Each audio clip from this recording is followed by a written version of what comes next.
Hi, my name is JD Bethel. I'm the Regional Sales Manager and Certified Crop Advisor for Hoegemeyer here in Ohio. And today I want to talk a little bit about uneven emergence in soybeans.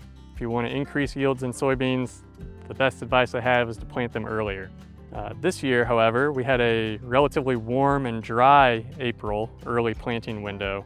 And it was not uncommon for me to see soybean fields with really uneven emergence. You'd have a patch of beans in one area where the stand was perfect, but half a stand in another part of the field, or you'd have 6 to 10 foot gaps within a row where there was nothing emerged.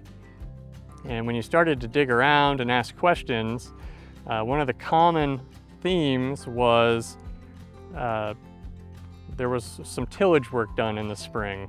And so that dried out the soils those few weeks where it was 80 degrees. And if those beans were not planted into moisture at the appropriate depth, the beans are happy to just sit there and wait for a rain. And so later on in the spring, we got a few 1 to 2 inch rains, and all those soybeans eventually emerged.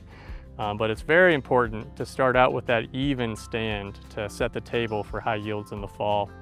To achieve that, we need to be monitoring our planting depth and soil moisture multiple times throughout the day based on varying soil conditions, soil types as you're moving through a field.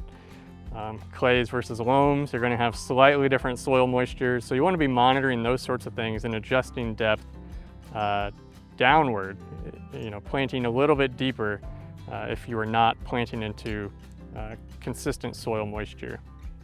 Now, how deep is too deep to plant soybeans? Typically, I like to plant beans anywhere from 1.25 inches to 1.5 inches. I wouldn't be afraid to add, another 1/4 or 1/2 inch to that if it meant I was planting into soil moisture and was going to get even emergence. So each field is different, but I can't stress enough how important it is to plant into adequate soil moisture to get those beans out of the ground.